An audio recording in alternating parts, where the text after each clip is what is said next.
Now live. 89.5 WSKB.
Live from the campus of Westfield State University, this is 89.5 FM, WSKB, Westfield.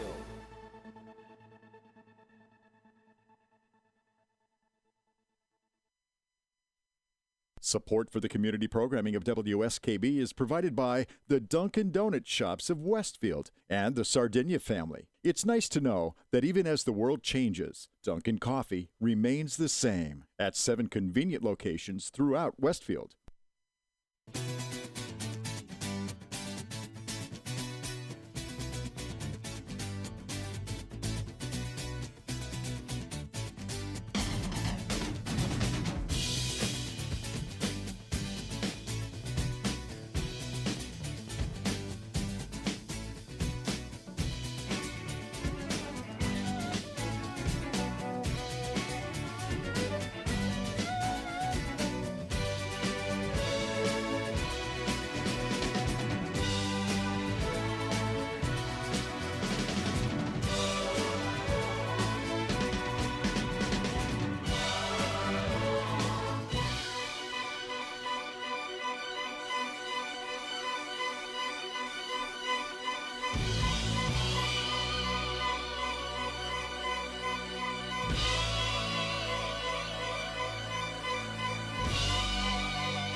Good morning, Westfield. It is 6:03. You're listening to WSKB 89.5 FM radio for the Westfield masses and WCPC cable channel 15. My name is Tina Gorman. I'm your Wake Up Wednesday host, and we are live this morning in studio. Pete Coles is behind the glass. Good morning, Pete. Good morning. A very weary Pete Coles. Ew. It was a busy day yesterday. Had all kinds of stuff going on. Yeah, we had regular shows and then getting ready for debate and trying to figure out how to run 2 live shows at once, and it's just busy. It's a lot. Great show yesterday with Bob Plass, the WOW show. I thought was a lot of fun. Kevin Coughlin was on, Dr. Coughlin. They didn't talk anything about dentistry, did they? I know, but they talked about his daughter Taylor's wedding, and I was really interested in that because his daughter Taylor and my daughter Grace played soccer together. Ah, okay, I didn't know that. Many years ago, yes. And so it was so funny because when they were talking about the wedding, Gary kind of came into the room, and I said, "Hey, I think Taylor's getting married," and Dr. Coughlin is Gary's dentist, so Gary said, "Yes, she is." And I guess they had. I think they had postponed the wedding, and then I'm sure with they did. COVID, everything was all crazy, and then now they're doing it as a backyard. So anyway, you're right. They didn't talk much about dentistry, but it was a fun show to listen to. And you know what? I'm so impressed with WOW and Bob and Jay and everything they're doing with this Scarecrow Trail. And I just think people have really stepped out of the box and have really gone out of their way during these, everybody keeps saying these are unprecedented times. And they are. I mean, this is really a crazy time, and we're all trying to do things very differently. But I just think that's so great that they've set this up so that families can, get in the car together and go see the different scarecrows. And I think that's just wonderful. I really do. Yeah, it's something different. I mean, they did really reimagine it. They did. And how cool is that? And they're going to attempt to do a drive-in movie, I guess. Yeah. And I think Hocus Pocus is what they're yes, doing. exactly. Yep, I think so. Perfect for Halloween. So Yeah. all of that. So thank you to Bob Plass and Jay Pagluca and the whole WOW committee, because there are a lot of them that are involved, and and it There is, yeah. It does. I keep saying it really does take a village right now. It takes a lot of people pulling together. So, yes, including our own media systems specialist over here, Pete Coles, who we can't thank enough. And by the way, Pete, front page article in today's Westfield News on the line dancing program that we're offering on Channel 15. So nice article that Lori Sapalik did. Lori's actually a freelance writer, and she's currently living in Florida. She used to live in this area. She has a sister who lives in Westfield who comes to a lot of the senior center programs and utilizes some of our services. And Lori's she's fantastic. She gets the newsletter, the monthly newsletter, and she'll peruse it and then decide what she wants to write an article on. We have this great gig going here, and she'll send me a list of questions. So she said, I really want to do an article on line dancing. I think it'll be a fun article. Yep. And the thing that we didn't really talk about in the article, but if you have kids, what a great activity for kids to learn. Do some line dancing. Sure, You can do it keep them busy, keep them active, and as Clara Sanborn, who leads the group, points out, it takes some memory because you have to, you learn the steps from, class to class, and all good skills for children as well as for adults. So I would say it's for all ages. And we'll make TV hosts. We'll make TV hosts out of them yet. There you go. I know. Well, they learned a lot. It's gonna get a little smoother as they go. That's they all. learned a lot when they came in, and they, funny thing was, Pete, after they taped the session here, Sue Jorgensen emailed me that day and said, well, Pete and Kenny were, same thing. It's like, well, we'll do it better the next time because now we'll have an idea of what it's all about. And there is a learning curve. Let's face it, Pete. Oh, yeah, definitely. I mean, Gary went through the same thing. Absolutely. He really didn't know. The first one was a little disjointed, and then he goes, all right, I think I got to figure out where to take a break and stuff like this. And where to look at the cameras and, what you're doing. And so, and speaking of where to look at the cameras. Exactly. We're all learning. Well, you're a pro now. We're learning that even on Zoom, which, kind of cracks me up when you're doing these meetings. But speaking of cameras, I'm excited about our guest this morning. For one, was here last night. I know he was, but I haven't seen him in person in, I feel like, months and months. But Patrick Berry is my guest. Patrick will be coming in from 6:30 to 7:30 this morning. And we're going to talk about his show. He's co-host of Mass Appeal, and ever since he got that job, and I think I was one of the first to know, he was so excited. I said to him, well, I want to get you on the show to talk about it, but I wanted to wait until he had really done it for a while. So I've got because some I think really Mark Auerbach had him on early on did. to talk about Gaslight and a little bit about Mass Appeal. Yeah, he did. Mark had him on, I don't know, back in the spring, whatever. Yeah, it was like June or something, May or June. And interestingly, I did Mass Appeal. Patrick had me on as a guest. Literally, Pete, it was like the week before the what hit the fan. Right, before they went to COVID. Zoom. Yeah, before they went to... they use Skype.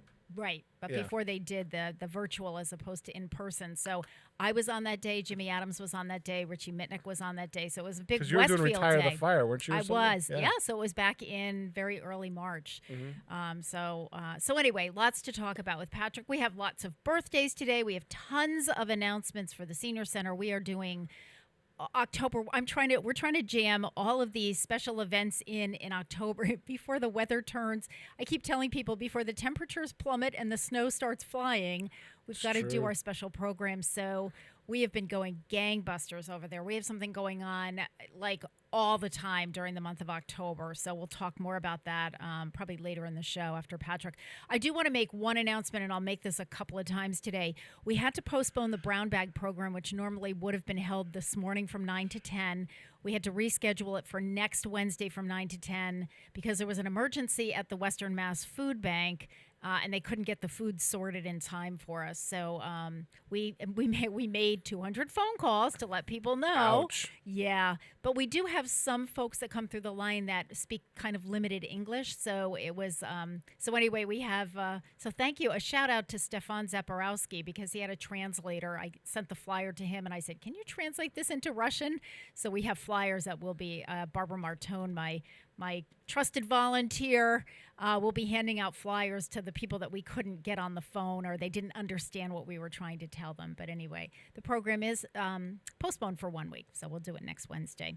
All right, let's get a couple of birthdays in here before we take our first break. Today is October 14th, and it is the birthday of the late C. Everett Koop. And those of you who are old enough will remember C. Everett Koop. He was U.S. Surgeon General. Very colorful U.S. Surgeon General. Yes, he was. He really was. So he was born this day in 1916 in Brooklyn, New York. He died February 25th, 2013 at the age of 96. We have some birthdays for some of these people today that lived well into their 90s, so they were a hardy group. Well, C.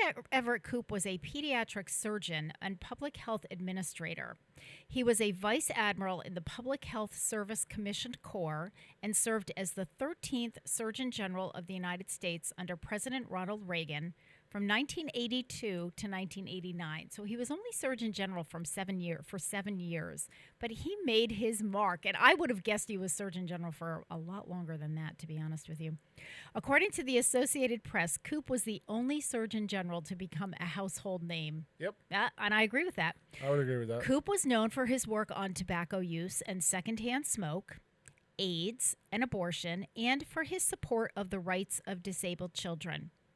Though Koop was opposed to abortion on personal and religious grounds, he declined to state that abortion procedures performed by a qualified medical professional posed a substantial health risk to the women whose pregnancies were being terminated, despite political pressure to endorse such a position. Koop issued a challenge to Americans in 1984 to, quote, create a smoke-free society in the United States by the year 2000. As Surgeon General, he released 8 reports on the health consequences of tobacco use, including the first report on the health consequences of involuntary tobacco smoke exposure.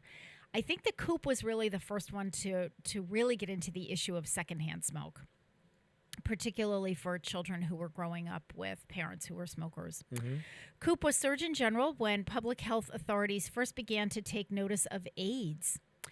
For his first 4 years in office, Koop, the nation's top health officer, was prevented from addressing this health crisis for reasons he insisted were never fully clear to him, but that were no doubt political.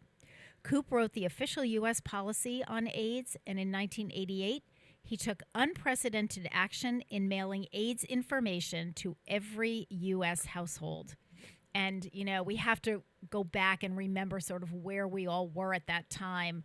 And, AIDS was just, something that was taboo to discuss. I mean, I can remember, we were just talking about this. I was talking about this with someone else last month, the Ryan White story. Remember there was the young boy who got AIDS through, he was a hemophiliac, right? Yep. And he got it through a blood transfusion. Yeah, it was an epidemic of sorts. Yep, exactly. And I mean, his family had death threats. The school, they wouldn't let him in the school, and there was so much that was not known about it. So Different time. So happy birthday to the late Everett Koop, because he certainly did leave his mark.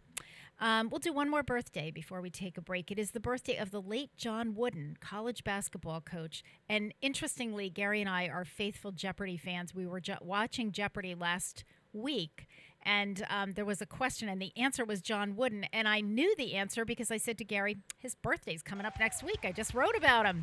Yes, he was born, get a load of this, he was born October 14th, 1910 in Hall, Indiana. He died June 4th, 2010 at the age of 99.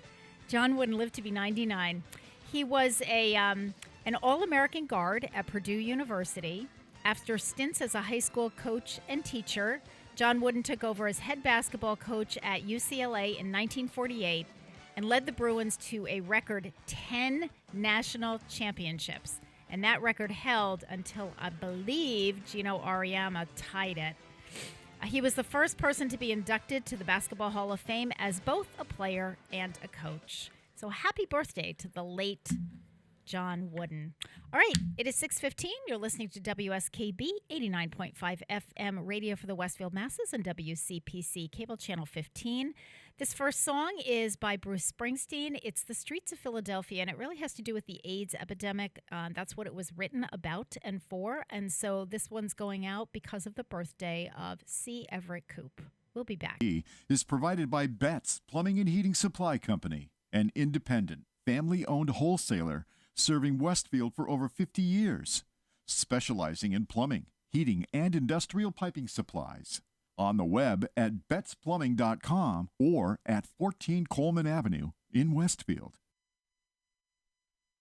I'm Mark Auerbach. Join me every Friday at 8 a.m. for Arts Beat, where you'll meet interesting actors, directors, designers, and musicians here in Western New England. Community Radio 89.5 WSKB. Live from Studio 120 at Westfield Technical Academy, this is WCPC Channel 15 and 89.5 FM, WSKB Westfield. Good morning, Westfield. It is 6:19. You're listening to WSKB 89.5 FM radio for the Westfield Masses and WCPC cable channel 15. My name is Tina Gorman. I'm your Wake Up Wednesday host. And in the studio this morning, besides Pete Coles, are the chairman of the board behind the glass in his secluded booth over there. I always think of the dating game when I say that. Now, that's really, really dating me. But that's what they used to say. The Bachelor was in the, secluded booth. Oh, boy. Yeah, right? Bachelor was behind the side curtain. Yeah, but booth. no, because he wasn't. Was it the Bachelorette? It was whoever was asking the questions couldn't hear who the guests were because they had to pick their. Remember, there were three guests. It was a divider. They had there a was rolling a divider, but there They was a couldn't sound. see. But there was a soundproof. Yes, when they brought him out, but prior to that, when they were introduced to the audience, the contestant was in his or her. Oh, right. Yep. Soundproof booth, because I remember that. That was like they're in their soundproof booth, and then yes, they would bring that person out, whether it was a male or female, because I did it both ways, and they were behind the curtain. Then they would ask the questions. That's funny. And Wink Martindale, was he the host? No, because that name doesn't No. sound familiar to Who me. was Who was it? the host Bob of the Eubanks? dating game? Bob Eubanks? No, he did. He did the Newlywed I Game. don't think it was Bob. No, Bob. Yes, Bob Eubanks did the Newlywed Game, but not the I can dating picture game. the guy. I can too. I can see him. People For look some it reason, up I for think us. Chuck Woolery did it. God. Oh, If there was only some way we could look as I hold my cell phone in front of me. I know. So that other voice that you hear, that person that you see, the now famous Patrick Berry, co-host of Mass Appeal, is on my radio show. I'm so excited. I'm so excited. Well, I'm excited for two reasons. Number one, this is the first time I've seen Patrick in live and in in person. Technicolor. Remember that one? Technicolor. We were talking, Pete and I were talking before you came in, that I was a guest of yours on Mass Appeal about a week before the Exactly. hit the fan. And I was listening to you guys on my way. Jimmy Adams, Richie Mitnick. Yes, yeah, exactly. It was week like before. Westfield Day. Yeah, I Well, know. Jimmy, Richie's not from Westfield, but he does He so spends much enough at time here. He spends so much time at the senior center playing for us that he does. He spends a lot of time in Westfield. So, so welcome. So listen, before we get to you, Can we still talk about C. Everett Koop? yes, we can talk about because we're going to do a few more birthdays. Go ahead. As you should know, Tina, with me, we're going to go all over the We place. are. I'm already going backwards. I'm like, wait a minute. Yeah, exactly. It's like, wait, I Okay. tried to cover him before you got on. Yes. So name me one other Surgeon General that you can recall. I can't even tell you Exactly. who's Surgeon General now. Same here. I know it's an African-American gentleman who's very well spoken, but I don't know his name. Yeah. Who knows? C. Everett Koop. Absolutely. What'd you call him? The most colorful, or Pete called him the most colorful, No, something I like said that. it was, but that he was the was- guy everybody knew. Yeah, he he had was that the funky most- beard. Yes. You know? He looked like a like an Amish person because he had Yeah, the beard without the exactly. mustache. Right. Yes, according to the Associated Press, Koop was the only Surgeon General to become a household name, and I absolutely agree with that. And I was thinking as I read that, embarrassingly, I thought to myself, I can't tell you Yeah. the name of today the Surgeon General, whoever's Surgeon General right now. I don't know who. I don't know. And what you his name gotta is. wonder if, again, it's politicized that the current Surgeon General is sort of on the back burner during COVID-19. Well, yet other people have kind of made made Right. it to the front. I was thinking about that. It's like, wait a minute. When I did This is when the I guy. did this up, it's like, why do we not know who this guy is? Because we're in the middle of a pandemic. You would kind of think. If you I know. do recall, I think there have been a few female Surgeon Generals too over the years. I couldn't tell you. I couldn't. Yeah, tell I you, know but there's been Coop- at least one. Coop was the guy. We all knew him. Right. I mean, because he was controversial, because he did a lot with smoking, and he went against the tobacco industry, and he talked about secondhand smoke, and then the whole AIDS thing. Oh yeah. And abortion. I mean, he was out there. He didn't hold back. Nope. So Everybody knew him. everybody knew him. So this one's kind of fun for me. Today is also the birthday, October 14th, of the late Lawrence Herkimer. Any idea who he might be? Lawrence Welk. No. Lawrence Herkimer. No. I know it's It something is- involved in New York, maybe? He was born in There's a Herkimer. Muskegon, Michigan. Muskegon. Muskegon, Michigan? Yes, Muskegon. Okay, Muskegon, Michigan. Thank you. I stand corrected. He died on July 1, 2015 at the age of 89. Lawrence Herkimer was often called the grandfather of modern cheerleading. The grandfather of. Yes, Herkimer had been a scholarship student and head cheerleader at Southern Methodist University in Dallas. When, after graduating in 1948, he borrowed $600 from a friend of his father-in-law's to begin what would amount to an American cheerleading industry, setting up shop in his garage. This story is so cool. His first cheerleading camp attracted 52 girls and 1 boy in the first year. The second year, enrollment climbed to 350. Wow. So from 52 to 350 for cheerleading camp. Eventually, one of the companies he founded, the National Cheerleaders Association, was running camps at 430 sites, staffed by 1,500 instructors and training 150,000 would-be cheerleaders annually.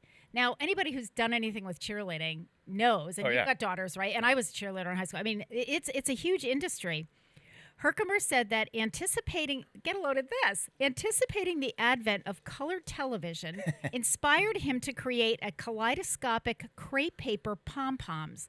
By the time he sold his various cheerleading enterprises in 1986 for an estimated $20 million, he was considered the undisputed pace setter of the cheerleading business. So not only did he start cheerleading camps, he invented cheerleading pom-poms back in the 40s. Exactly. I know, you got that right. Now, not only that, But wait, there's more. It's just gonna It say slices, it that. dices. It does everything but the kitchen sink. All right, one of his notable contributions to cheerleading, besides all the stuff that I said, was the so-called herky jump. And that was, any cheerleader knows the herky jump. It's like I don't know. one leg goes, the front leg goes this way, and you've got another leg that goes in the back, and one arm goes up in the air. Oh, okay. And his wife, the former Dorothy Brown, cautioned early on that he would not be able to perform the maneuver indefinitely, and persuaded him to start making and selling supplies, among them the 16-pleat twirling cheerleader skirt that she designed. that So pretty much between everybody kid wears now. everybody wears. Yeah, you got that right, Pete. Cheerleading. So what a great story. I bought a newspaper, and this guy gets in the cheerleading. Exactly. What's wrong with this picture? He invented pom poms, Patrick. So really. What did I invent? What did I Really? invented? Yeah. I can't say I invented Peter Courier, but he's there. There you Anyway. go. There you go. I saw you talking about. Heard you talking about Lori Zapalik. Lori earlier. Sapalik. Love I know that was yes. Now was Lori your find? Did you hire her, or was she No, she. was she there? I hired her. She was not my find. I'm trying to remember who told me about Lori. I don't recall actually. She may have found me. You know don't what? remember. I just love her. She's just she's a great. Yeah. She is just a great writer, really talented. And of course, she writes plenty of stories about the senior center. But Special place in but her you know heart. what? But the thing that cracks me up is, and I think one of the reasons she's a good reporter is she'll take the newsletter and pull out she sends me this thing. I want to do a story on line dancing. I mean, Done. because we had put that we're starting line dancing. We're starting to show it on Channel 15. We had the line dancers come in and do a taping with Pete and Kenny. That is not the story out of the newsletter that I would have pulled out to say, oh, hey, Lori, you want to write a story about? I didn't think about it, but she looked at it from that, hey, anybody can do this. Yeah. You could be old, you could be young, you could be kids. It's on TV, it's on YouTube. And we talked about the exercise benefits, the fitness benefits and all of that other good stuff. And so I think that's a good reporter because, and she's done that to me before. I mean, some stories are a little bit more obvious if we're doing a special event or something, but some of them I'm thinking, really? You want to do a story on that? And then she runs it, and it's like, yeah, that's a great little, But if you think about good story. just the word news, new and interesting information. Yeah, Not just I guess. regurgitated stuff that's been done before. So the line Yes. dancing fits right into that. People would not know about it unless she Right. reported on it. You're right. Which is the whole idea about reporting news. Yeah, you're absolutely right. And that's one of my beefs about news right now. It's like it doesn't matter what channel I put on. I feel like I'm listening to the same stuff. It's like Because you are. I am. The man on the street. How are you going to vote? Did you change your mind? Blah blah. Right. It's like, oh my God, can we just get through Not this? to Can we not just- to go down that rabbit hole, but just Yes. one quick comment about news.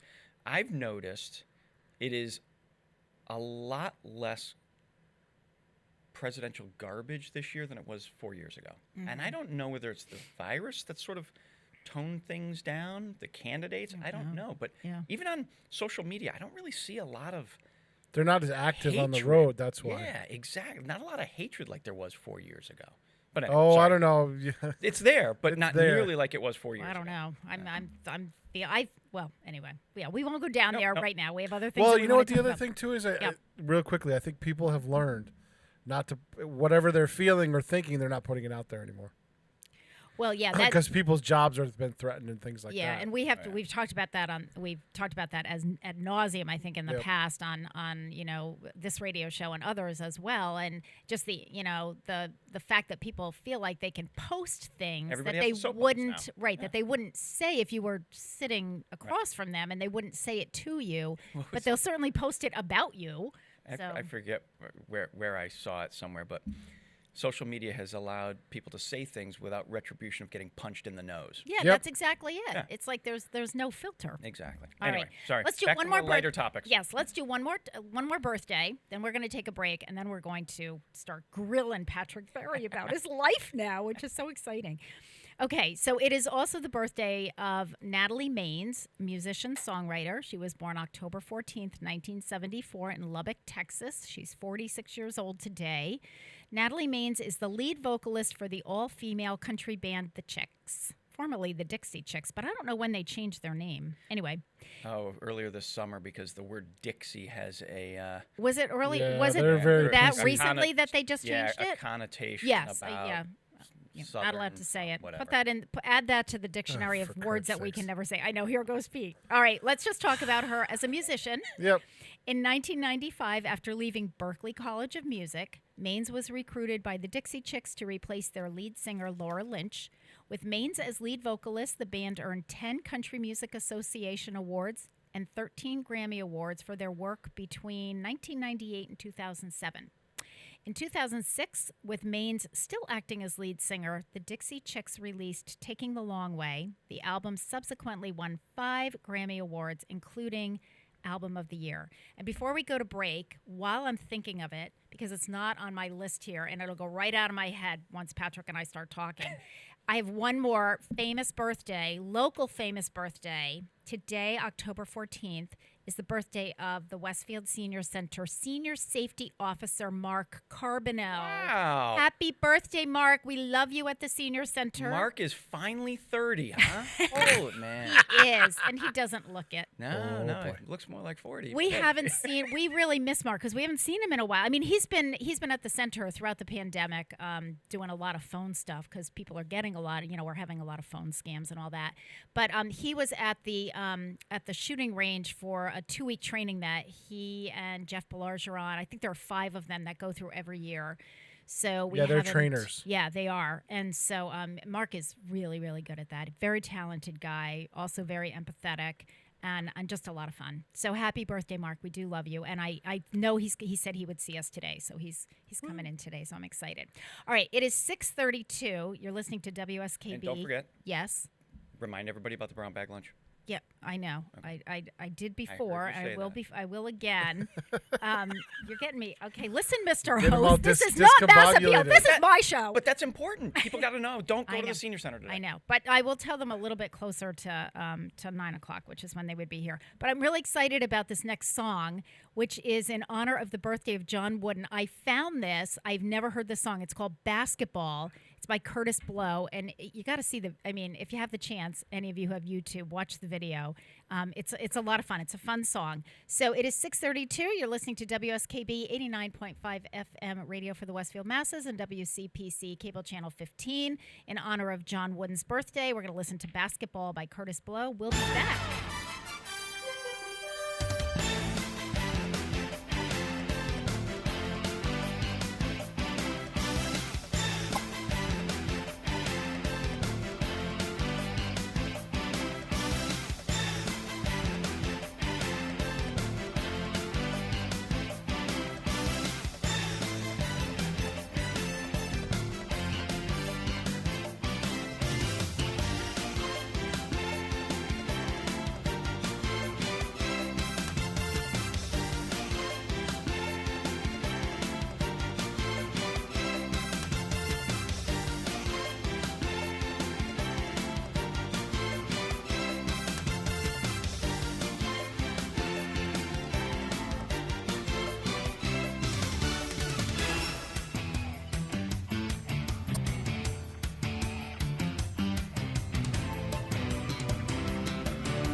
Support for community radio on WSKB is provided by Betts Plumbing and Heating Supply Company, an independent, family-owned wholesaler serving Westfield for over 50 years, specializing in plumbing, heating, and industrial piping supplies. On the web at bettsplumbing.com or at 14 Coleman Avenue in Westfield. Hi, it's Bob Plass, and I have Wow, It's Tuesday, every Tuesday, 6 to 8. Wow, it's Tuesday. Community Radio 89.5 WSKB. I did it! Live from Studio 120 at Westfield Technical Academy, this is WCPC Channel 15 and 89.5 FM, WSKB Westfield. Good morning, Westfield. It is 6:36. You're listening to WSKB 89.5 FM, radio for the Westfield masses, and WCPC Cable Channel 15. My name is Tina Gorman. I'm your Wake Up Wednesday host. Pete Coles is behind the glass, and my guest this morning is the co-host of the popular television show Mass Appeal. Hello. Patrick Berry. There he is. And by the way, before we get too far into this, I just want to point out that I am wearing pink. I'll try to be wearing pink all during the month of October because it is Breast Cancer Awareness Month. And I have one is pink the color. shirt. I Yeah. can't wear it all month. No, you can't wear it all month. But I have a variety. I'm also. Yeah. This is my Friends of the Westfield Senior Center shirt. Patrick is on the board of the Westfield Senior Center. And mine's so green. My friend's T-shirt. Yeah, we have a variety of colors. We actually have to order some more because my staff bought all of our friends' T-shirts because now we're wearing jeans and T-shirts every day because we're doing meals and running around and lifting things and doing all kinds of non-desk type things. So we're out of those. But anyway, Patrick Berry, welcome to my radio show. I am It's been a while. thrilled to have you. It has been a while. I'm just so excited to see you in person. I know. Okay, so Patrick Berry had been the Give it owner- up to. I know. Patrick Berry had been We're going to have so much fun today. Patrick Berry had been the owner of the Westfield News. You sold the paper how long ago now? It's been, July was a year. Okay. So what's that, a year and 4 months? Yeah, Something like that? year and change. And then you kind of had some time to sort of think about what you wanted to do, and you were, applying for jobs and kind of seeing what was out there. So where I want to start, because I know if we start with your background, it's going to be But we've already done that. We've Right, done that show. Exactly. It would be a 3-part show. Because Which it was. We did that before. It was 2 parts. And then we'd add the Mass Appeal. So we're going to skip all that.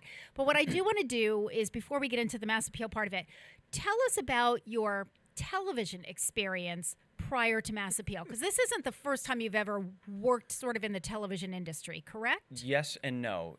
We Okay. need, for on air, Right. Pete's got to play the crickets, the sound. That's not true. You were on air for 3-4 years here. Yeah, but public access television, right? And Different animal. Right, Okay. totally. But I'd never been in a professional role, paid to be on television ever. Okay. This was the Westfield News radio show, and doing this each Thursday morning for, actually, Pete, I think it was 4.5 years. Yeah, close to 4.5. Yeah, anyway, but that was my only ever exposure to being on TV or on radio. Okay. And so this whole Mass Appeal thing, which I've been doing since January, it's weird. And weird in a good way. So how did that happen? I mean, how did you, I would kill to be a co-host of Mass Appeal. That would be my dream job. But how did that happen for you? So it's very interesting. So let's go back in time 2 years. Okay. So it was the fall of 2018. I knew the sale of the Westfield News was imminent. Right. Right. And there's a certain producer of this radio show that we're on right now who always pestered me. Patrick, you're really good at this. You're very inquisitive, And like an earworm, it got into my head. And so I'm sitting at home last year after selling the paper. Yep. And I was looking for work. So in the back, way, way, way back in my head was something on air. Okay. So, all right, so I'm kind of jumping around a little bit. That's okay. But back in 2018. I'm right there with you. But back in 2018, when I knew the newspaper was getting ready to be sold, I didn't know it would take as long as it did, but it did. I reached out to 2 people I know who are professionals in the TV world. One of them, Tony Dunn, who's executive producer of Connecting Point on WGBY. Yep. Who's also a friend of mine, friend of Pete's, and Anna Giza, who is head of promotions and head of Mass Appeal on WWLP 22 News. So I was friends with them prior. Mm-hmm. So I reached out to both of them individually and said, I need your professional opinion. And the question was, am I any good at this? Right. And they both gave me incredibly good feedback, things to work on, things to do better. Mm-hmm. And so I'm like, okay. So I filed that away, never thinking anything local. It's just, okay, how can I parlay what I did here every Thursday morning for 4+ years into a paying job? So now you fast forward to last fall. I'm sitting at home, looking, spending hours on the computer On every day. on Indeed.com. You name it, everywhere, every Monster.com. website out there. Yep. And it was, I want to say it was early December. I'm sitting in my family room. I got my laptop going. I'm cruising jobs or whatever. And I've got 22 News on in front of me. And I'm watching the news all day long. And 11 o'clock comes about and Mass Appeal comes on. And the then former male co-host, Danny New, announces he's going to be leaving the end of the year. He's taken a position at a sister station for Nexstar down in the Tampa, Florida market. That was close to home for him, right? Where he grew up? Yeah, I believe you're right, Yeah. Pete. Yeah. So literally, as soon as he announced that on air, I fired off an email to Anna. And I said, hey, listen, I understand Danny's given his notice, and I kind of revisited she and my previous conversation from a year earlier about my talents. I want to say it was 20 minutes later, and she called me. She went, and we spent probably a good 45 minutes to an hour on the phone, and she went through everything. And she said, at the end, she goes, is this still something you're interested in? I said, you know what? I am. And she goes, all right, well, why don't you come on in? We'll see how you do on, as a test. We're not going to put you on air. Yep. A week later, I go in. I sit with her a little bit. John Barron, who is former station manager, John is head of production, and I just chit chat with those guys a little bit. I meet my now co-host Alana Flood, and they put me through the paces. Anna, who is a dancer, makes me tap dance, right? Because she wants to see my. Yeah. How comfortable are you doing things that How you versatile don't are you? normally do? Yeah. And we're going to come to that later. But so she has me do that. She has me do a quick little, teleprompter work back and forth with my co-host. And then John Barron plays the guest, right? So we go up, we sit on what was then the couch. Essentially did a role play. Right. Yeah. And I've known John, John's been there a long time. Yeah, I think I met John in the late 90s when I was a Nielsen rep. So I met John way back. So I've known John for years. So on the walk down from the office to the studio, we're talking about our kids, his daughter who got married this year and my kids and whatever. We're just talking about life. And then we get into the studio, we sit down, and unbeknownst to me, John is a very accomplished singer. Okay. Right? He's sung with, oh my God, I mean, famous names, and I know him, Billy Joel, Johnny Cash, Willie, I don't know, all these guys. Yeah. Right? So John goes, interview me about my singing career. So John we're doing this, and then all of a sudden he clams up. One-word answers. Oh, he pulled one of those on you. He did, right? Smart. So I ask him a question. I'm doing like I'm smiling. Hey, so how's it going? Fine. We go from banter to nothing. Wait a minute, you've had tough interviews before on the West Coast. Yes, I have. You have. So, and then all of a sudden he's like, squirrel. Yeah. Oh, hey, Tom, how you doing? Tom and I used to play basketball when we were kids. Tom, how you been? Hey, how's the way? And I'm like, hey, John, nice. Come on, let's make sure we finished it. We don't have much time. So that was my interview. Yeah. And then 2 days later, I got offered the job. And we kind of went back and forth because now we're approaching the holidays, Christmas and New Year holidays. So we went back and forth. And the timing with them and the timing with me didn't really work out for me to start during the holidays because that's a hard time to start. Yeah. So I started January 6th. I spent a week off air kind of watching. Yep. And then... Yeah, trying to get the flow, right? Exactly. And then January 13th, I'm scheduled to go on the air. I wake up. I've got a bloodshot eye. I remember that. It was... I'm like, seriously? Could you go in with a patch? I know. I'm like, what do I do? This is our new Do I go, co-host. His name is Pat the Pirate. I got a patch, a bottle of rum. Anyway, so I've got a bloodshot eye. It's as red as that American flag, right? So I go get tested, make sure I don't have anything. Yeah. So they delay it. And my first day on the air was the next day, January 14th. But of course, we had to laugh about it. So that's how I ended up on Mass Appeal. There you go. Okay. Well, you know what? Look at Perfect this timing. Perfect It's like I know what I'm doing. I know. It is 6:45. You're listening to WSKB 89.5 FM radio for the Westfield masses and WCPC cable channel 15. So this song is Let's Get Loud by Jennifer Lopez. It's in honor of the birthday of Lawrence Herkimer, the grandfather of cheerleading. So let's get loud.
Underwriting for Community Radio on WSKB is brought to you in part by Rockies. Over 30 convenient locations throughout Massachusetts, Rhode Island, New Hampshire, Connecticut, and Florida. One of the nation's largest ACE dealers. Expertise and great product selection in paint, hardware, lawn and garden. That's Rockies. Rock solid service since 1926. On the web at Rockies.com. Hi, this is Harry Rock, host of Rock on Westfield every fourth Wednesday at 8 a.m. Tune in for my view of this place I call home. Community Radio 89.5 WSKB. Live from Studio 120 at Westfield Technical Academy, this is WCPC Channel 15 and 89.5 FM, WSKB Westfield. Good morning, Westfield. It is 6:51. You're listening to WSFD. Rock on Westfield. Harry Rock. Love that man. Can I say something? No. This whole You pandemic might as thing. well. I mean, it's my Tina's show. not. I'm not saying anything. This whole Yes, go ahead. pandemic thing has played havoc with camera angles. That's all I'm going to say. do you Okay, mean? Pete. You can't get a decent Yeah, camera it's angle. hard It's because like- we're so far apart. You got these wide shots all the time. I know. Okay. That's okay. All right. Tina's got cooties, so I don't want to get too close. Exactly. No, the boys are the ones that always have cooties. All right. We are broadcasting live this morning. Am I like your Bob Plass today? Like, Thank- totally getting you off track. Yes, No, that's completely. you're JPEG Luca. Because he gets Bob Plass off track. He does. Oh, you know, yeah, Jay yeah. is really So good at Jay's that. the But we're not guilty going to one. talk We about both that. do it. I've We- got limited time Okay. with Patrick today, so we're focusing here. My guest this morning is Patrick Berry, co-host of Mass Appeal. And you talked a little bit about how you got the job. So let's talk. I'm going to go through my questions. She's got a list, here. ladies and gentlemen. I have a whole list of things like I Would always you wanted expect to know. anything less? Well, first of all, No, she's the most prepared out of all of us. Yes. oh no, Bob Plass is surely more prepared than I am. No. Oh my God, it's Tuesday. Well, he is, but did that last about 12 seconds? Right, exactly. Okay, so Patrick, where do you and your co-host get your ideas for topics for the show? That, I got to tell you, is probably the hardest thing I do every day is try to find topics. So we have, if you're a regular watcher of Mass Appeal, you'll see we have a group of regular guests. They come on Okay. monthly, quarterly, whichever. And those are sort of our base. And then we have to fill in What, around tell them. because I obviously with my You work work. schedule, but I catch what's going on Mass Appeal the next day because I always see the little promos the night before. So for your regulars, like what are the topics? What are some of the It varies. Like topics that you have? we have a gentleman, Todd from Cambridge Credit. He comes on to talk about Money finances, stuff? right? Okay, How to save financial. money. Okay. We have Dr. Sharon Celine. She comes on. She's a psychologist. And for her this year, we've had her on weekly, Sure. just because of everything that's going on. We've got we have Do you chefs. have a cooking person? Yeah, I was going to say Yeah, probably you know. some Chef Slattery? cooking something. Yeah, well, John hasn't been on because he's an in-person guy. Yeah. So, but we Well, have. we're trying to get his son to do some segments for you, I think. Oh, okay. Okay. His son's learning we're teaching him how to edit across the hall. Oh, there you go. So, fitness. We try and do fitness Fridays. You know, we have Forest Park Zoo comes on once a month. First Okay. on Wednesdays, they're on today. You know, so we have a group of people Okay. that are sort of our base, and then we try and fill in around that. So my co-host, Alana, you know, we have this sort of like fun competition of who can get the coolest people, right? So It's early. kind of the same competition that you and I used to have when you were Exactly. doing the radio show. Well, who's So- on this week for but- you? Well, this is who I have. But now. It's unlimited. Yeah. So Alana now it's just like interviewed a competition on guy. steroids. Right. So Alana just interviewed a guy yesterday, and I'm not sure exactly when the segment will be airing, but I think it's either today or tomorrow or Friday. Okay. The first person confined to a wheelchair who has traveled to all 7 continents. Yeah, that That's cool, guys. that would Yeah, young guy. I don't know. His name was Corey Lee. I'm guessing he's 30, maybe. You know, I didn't ask him. I Okay. didn't. It never Now, came let up. me ask you this, which is not on my list of questions, but it just occurred to me. This is real. Mass Appeal is a local show. Correct. And in the old days, pre-COVID, back in before March, your guests were coming into the studio. Right. Now that you're doing it virtually, are you interviewing people that are not necessarily local, or are you still doing just local? Because I'm thinking about this Both. person who's using a wheelchair. I'm like, is he a local guy or? But he actually lives in Georgia. Okay. So I recruited a gentleman I know who is a LICSW, licensed independent clinical social worker, right? Yep. Mhm. So Very good. He's based out of Minneapolis, Minnesota, Okay. but he specializes in autism spectrum, right? Mm-hmm. So I had him on earlier this summer, and I've now had him coming back because he's a good guest, even though he's Yes, based okay. outside Minneapolis. Okay. This is my scoop on Alana, even though she got the wheelchair guy, I got the guy from the Atlantic White Shark Conservancy to talk about, excuse me. Atlantic White Shark couldn't come on, so I got the guy from OSearch, which is OCEARCH. They track sharks. Okay. So I got the president Out of of Woods OSearch. Hole? What's that? Are they out of Woods Hole? No, they're actually out of Florida. Oh, but they okay. do a lot of research up in the Northeast, basically from Nova Scotia down to the Carolinas. They tag and track great white sharks. Okay. So I had the head of OSearch on, and we talked sharks. So that reminds me of, like, I am a Jeopardy fan. So there was a person on Jeopardy, one of the contestants on Jeopardy last night, who swam with sharks, and I'm looking at Gary going, "Why would somebody want to do that?" Oh, yeah, that's nuts. I Was mean, he in a like- cage? No. And I'm like, okay, swimming with the dolphins, I get that. Swimming with sharks, what is that about? Okay, who does this? Okay, but anyway, So that's you so. had the So to get our guests, we really, what's happening locally? So what are the things like you and I used to, or you still do on your radio show? I used to do. What's going on in this Westfield, Southwick, Hilltowns bubble? Yep. That's cool and interesting. Yep. Well, now my bubble is Hamden, Hampshire, Franklin, and Berkshire County. Okay. What's going on in those 4 counties? Because that's the The WWLP 413 basically, right? Yeah, the WWLP coverage area. Yep. So you start there, and then you kind of work your way out. So that's your geographic area. Right. But when it comes to the actual, like, No, but where that's do- our guess. So you Okay, start small. Okay. And then you just kind of work your way out. So I mean, things will come to me as I'm sitting at home watching Jeopardy or watching the national Well, let me news. ask you this. And you go, wait a minute. You got the Shark Man. Yep. How did you get that idea? So the shark guy came. Think about it. This was back in June or July. That's all that's in the news in June and July over the summer. Yep. Sharks on Cape Cod. Okay. Right.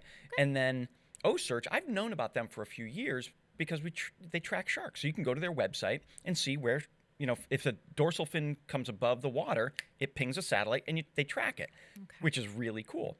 So I go, wait a minute, why not see if they'll come on the air? So I contacted them through their media relations, and the president joined me from his second home, Park City, Utah. So I'm talking to this guy, I go, not a lot of sharks in Park City, Utah. He goes, well, my primary home is in Florida, but that's where they're based. But he's not a biologist. He's not a shark guy. He's a scientist. Okay. He goes, so I looked at the problem was, okay, what is, like any science scientist, project, right, yep. what's the problem? Yep. How do we get the information on it? So he goes, I looked at the problem was nobody knew the patterns of great white sharks. So what they found was, okay, there's now a prevalence of great white sharks on Cape Cod because that's where the seals are. And that's where I made my mistake. And he goes, that's what everybody thinks, is the sharks are going to go to where the seals are. He goes, but go back even further. There's a breeding ground for great whites just off the southern shore of Long Island, like sort of down in the Narrows, Yep. Between Long Island and New Jersey. He goes, it had been overfished and the sharks had been killed for decades. Well, government has gone in and set up regulations so no more shark hunting. So the great white shark population blooms. So now you see more sharks. Seals try and get away from there. So they're migrating north to cooler waters. Get the heck out of here. So they go to the Cape Cod where they can easily swim up on beaches and whatever. Sharks go, so it's, Okay. I'm like, oh, so he goes, that's the research behind it. So he said they're probably about 2 years out from finishing that project. And then he goes, I don't know what we're going to do next. So, but I found that just sheer. So in this case, I guess one of the things I'm trying to figure out, Patrick, and it seems to me is kind of which came first, the topic or the guest. But I'm thinking that it's a little of both. Absolutely. It depends. Yeah. So sometimes it's the topic. You figure out the topic, or Alana figures out the topic, and then now you have to find a guest with some expertise. And then other times it's like, we really want to get this person on here, and this is what they happen to be an expert in. Yeah, a couple of weeks ago, I interviewed a group out of Shelburne Falls, and basically they are taking sheep. They're raising sheep, harvesting the wool, spinning it, and they're making fabric. So they're going old school. Yep. And Like actually spinning wool. kind of spinning thing? wool, putting it onto a loom, making big Yep, rolls of yep. fabric, making shirts, jackets, pants, whatever. So I'm like, that's really No, isn't cool. it cool? Yeah. So that's, and again, Yeah. I read that article somewhere. It may have been in the Greenfield Recorder or Daily Hampshire Gazette, something like that. And I'm like, good segment right Yeah, there. there So you I reached go. out, contacted these folks. I actually went up to Shelburne Falls. Yeah, I was just to saying, did their- you have a crew? Because that's visual. Yeah. Right. So, and again, now it's kind of tough. The restrictions are starting to ease a little bit for us getting out and about. So I grabbed our cameraman, Sean, And we went up to Shelburne Falls. We went into their facility, an old barn from like the 1800s. It was really cool. Wow. And we talked that would about be really neat. what they do. So. That's really cool. All right, it's a good. Look that's a at good. that, I know, 7 o'clock. He's a time. pro. It is 7 o'clock. You're listening to WSKB 89.5 FM radio for the Westfield masses and WCPC cable channel 15. If you're just joining us, my guest this morning is Patrick Berry, the co-host of Mass Appeal. We're going to take a short break. We'll be back.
One of our underwriters here at WSKB's Community Radio is Carson Center for Health and Human Services, a nonprofit organization located at 20 Broad Street in Westfield.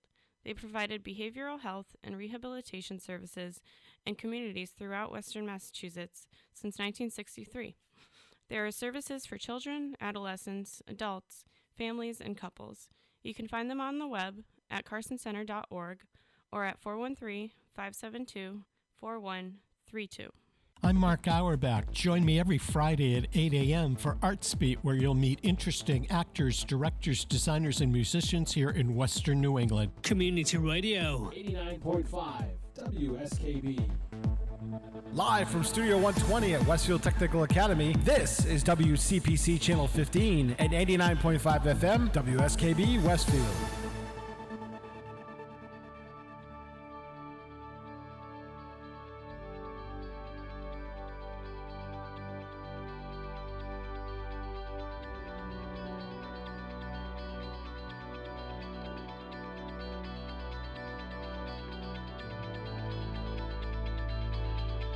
All right. It is. Oh, wait, no. Now you gotta hit them post.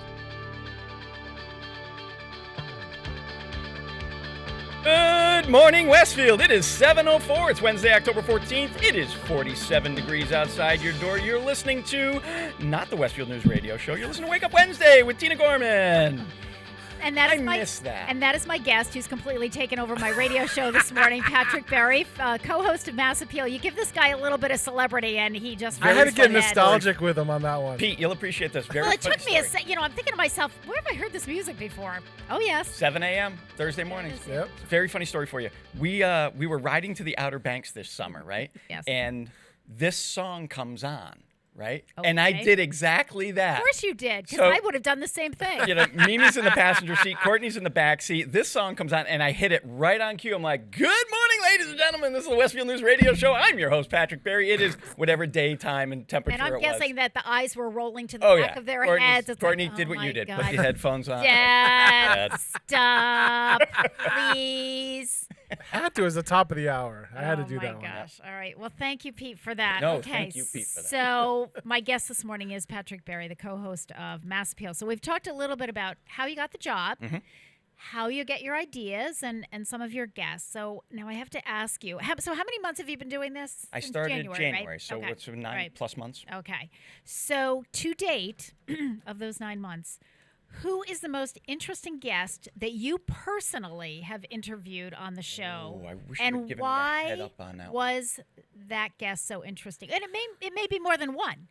You could kind of say, You know, it's interesting because that's a hard question to answer because I've had my eyes open to a lot of things that happen in Western Mass, and there are so many nonprofits in this area. And before I got here this morning, I heard you and Pete talking about how, WOW has changed. They've gotten creative. I've talked to so many nonprofits in Western Mass this year since mid-March when the pandemic hit.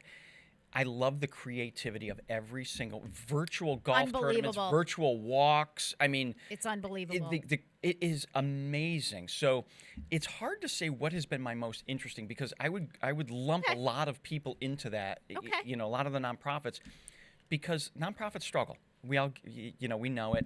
But to see and hear how each one of them this year has really had to invent themselves literally overnight. You went from March 12th, 13th, everything was sort of okay to the following week where literally everything was shut down. Nothing was okay. Right. Yeah. So you had to function.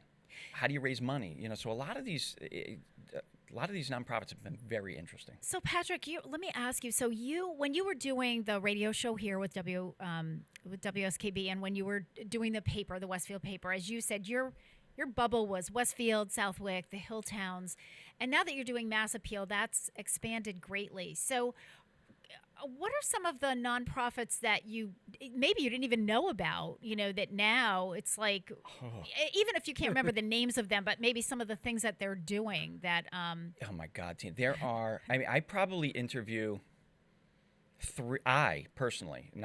this isn't even including my co-host Alana, probably 3 nonprofits a week. Wow. Yeah. There's just so many of them out there that just need to get their message out. And it's helping the blind. It's helping domestic violence. Carmen Nieves the other day from the women's shelter. I had no idea this place even existed. Women's Shelter Compañeros? Is that what it is? Yeah, I believe in Holyoke, so. Yeah, Women's Shelter. That's been around for a That's long exactly time. right. Yeah, I didn't even know they existed. Yeah. Right?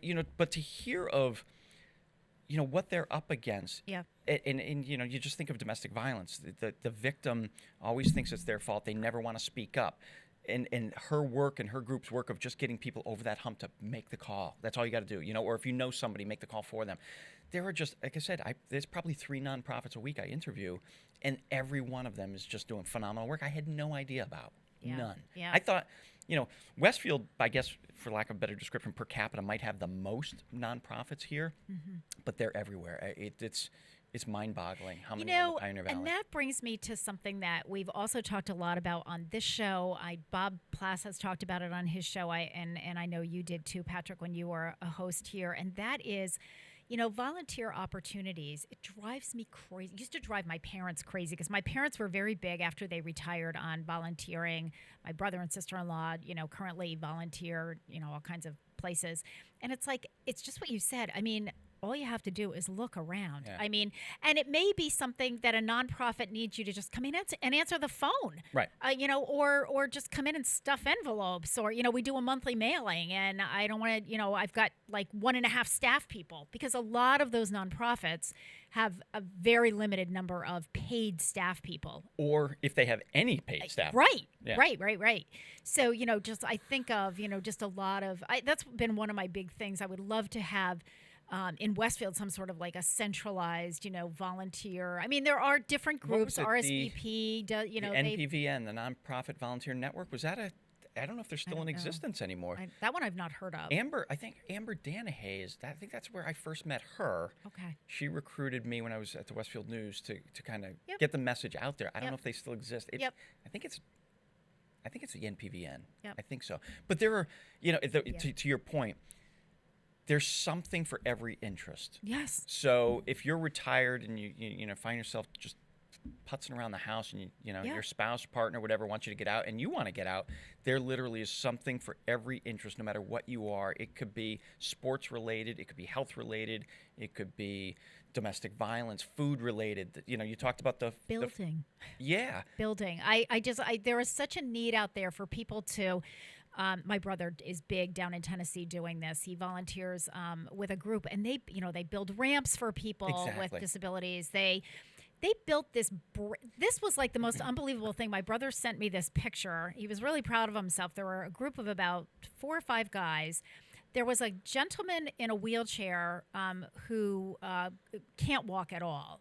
His house, Dave showed me the picture. He took a picture, and I was like, his house is like in the bottom almost of this gully.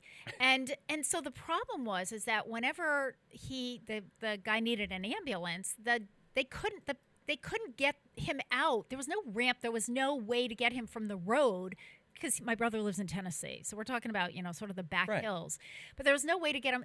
They built a bridge that went across this huge, think of like the Grand Canyon, but it's, not that big, but from the front. Like a gully. Like from the back door of the house across to the street, so that when the ambulance shows up, they go across this bridge. It was an unbelievable project that all volunteer. Right. And the goods were donated by, local lumber yards and things like that around the area. But I said to my brother, I was like, listen, when are you moving to Massachusetts, because you're hired? Right. And I can tell you, I don't care where you are in the state, but we always get calls for people looking, is there a handyman? And even if, they can pay, but it's, I don't have a lot, but I can, just pay something, something. It's expenses and not labor or whatever. Yeah. But so anyway, I'm off on a tangent. But but anything like that, as you said, like find your talent, and there's something out there. Somebody needs everyone. it. Right. If you're if you have any technology talent, yep.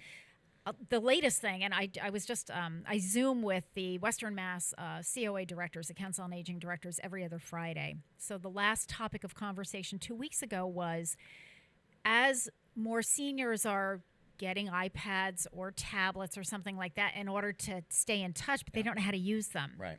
And so without face-to-face, like, we need people who can walk people through this, like over the phone, or do you put it on your local cable channel, or, how do you do this? That's a mass appeal segment right there. Finding someone who can do that, we can do it remotely. So, it'll be somebody on a TV screen like that. Yep. And saying, okay, here's your iPad, press this button. Yeah. Or, this is how you get started. Exactly. And, Yep. Here's how you download an app. That's a mass appeal. Because a lot of the COAs have actually used CARES Act grant funding to purchase tablets for seniors to borrow, kind of like they borrow durable medical equipment. Well, they can borrow them. And Northampton has quite a robust program going right now.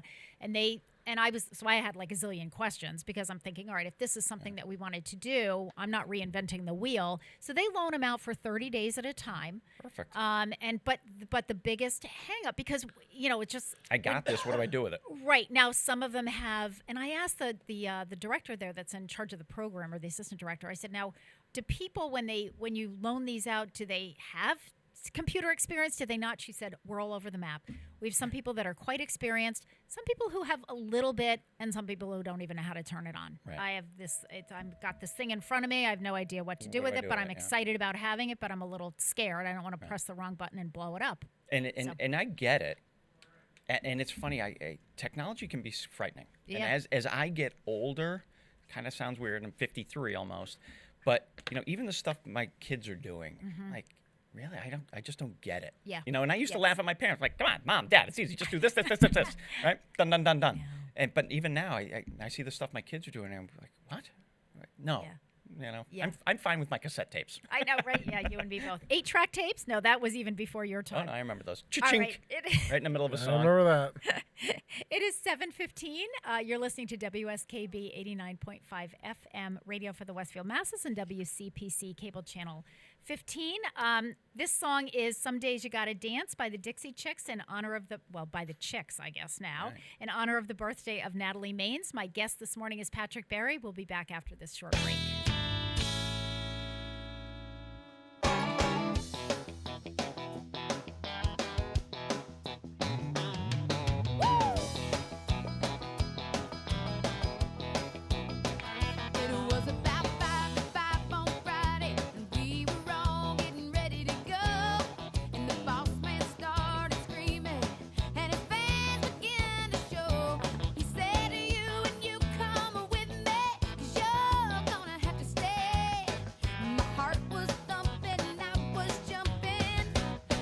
Get away. Some days you gotta dance. Live it up when you get the chance. When the world doesn't make no sense and you're feeling just a little too tense, gotta loosen up those chains and dance. Well, I was talking with my baby over a small glass of tea. He asked a loaded question. He said, "How do you feel about me?" My mind was racing, I was pacing, but the words just wouldn't come. And there was only one thing left to do. I feel it coming on. Some days you gotta dance. Live it up when you get the chance. 'Cause when the world doesn't make no sense and you're feeling just a little too tense, gotta loosen up those chains and dance.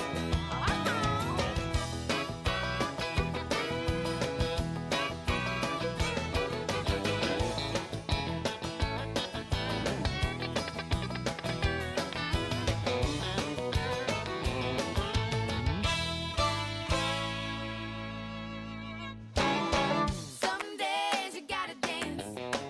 Live it up when you get the chance. 'Cause when the world doesn't make no sense and you're feeling just a little too tense, gotta loosen up those chains and dance. You gotta loosen up those chains and dance. Come on, loosen up those chains and dance. Underwriting support for the community programming of WSKB is provided by the Greater Westfield Chamber of Commerce, the voice of business for the Greater Westfield communities. Informing, educating, advocating, the Chamber provides opportunities for members to make meaningful connections on local, regional, and state levels. For more information on the Chamber's many events, workshops, and programs, as well as the benefits of membership, visit westfieldbiz.org. The Chamber focuses on the most important economy, yours. Join us every Thursday morning. From 6 until at least 7:30, Check out the Bobby G and Company Show. right here on WSKB 89.5. Community Radio. 89.5 WSKB. Live from Studio 120 at Westfield Technical Academy, this is WCPC Channel 15 and 89.5 FM, WSKB Westfield. Good morning, Westfield. It is 7:19. You're listening to WSKB 89.5 FM radio for the Westfield Masses and WCPC cable channel 15. My name is Tina Gorman. I'm your Wake Up Wednesday host. Pete Coles is behind the glass, handling all the buttons back there. And my guest this morning is Patrick Barry, the co-host of Mass Appeal, former owner of the Westfield News group. Hello, how are you? I'm well. I'm well. So good to have you. It's so This time flies, I'm Tina. so excited just to have. It's so fun to have human people being. here in person. Yeah, a human being. Because up until a month ago, it was Pete, myself, and usually a picture on the TV screen. So somebody would call in and we would have their photo up there, including my husband, who You don't want to get too close has to him. not ventured down here. Well, no, you know what the problem is you talked about having guests regularly. You have some regular guests, and Gary's been a guest on this show for the 6.5 years Once a that I've been month, right? doing it. Once a month, yep, first Wednesday of the month. But, during COVID, Gary kind of got used to, making his coffee at home, putting his slippers on, going into our Serenity room and just calling in. And we had his nice picture on the screen. And He said, I could kind of get used to this, like not having to get up and showered and dressed, and because he Waking up he at was 6:20 to be on for 6:30. Well, no, he was on from 6:15 to 7 because he then had to go right into work. But he is now in a different job, so different place, different time. A little bit more freedom. Yeah, there is. He is loving life. Double G. All right, so let's talk a little bit about. We were talking off air about topics that might have surprised you as being more interesting than you might have originally anticipated. Are there any jumping out at you, or are you? Because I don't want to put you on the spot with that. But no, that is tough. As I mentioned, I wish I had time to think about this. Yeah. What I had said to Tina off air was that's a hard question to answer, only because we do on average 8 interviews a day. On I know. average. Let's talk, but that's a lot. So how each guest is on for about how many minutes? 4 to 5 minutes, Okay. depending. All right. Right. Okay. So you figure it's an hour-long show, less commercial time and breaks. It's about a 42-minute show of content. So 8 segments at 5 minutes each.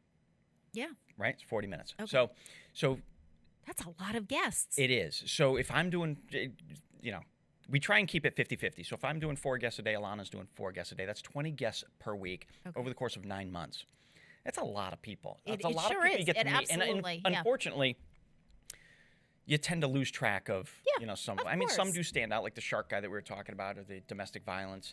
Some of them do stand out, and there have been some great guests. Unfortunately, there's just been so many I that get it. it's hard to say this one or this two. Or, Well, it's and contrast and compare your radio host here, where you would have guests on for one guest for 2 hours. right, and that I enjoyed that, because you can really have a deep discussion. And whenever I set up an interview with somebody who's never been on Mass Appeal before, you think back to your first time being on Mass Appeal, that you have this grand idea of how much information you're going to convey.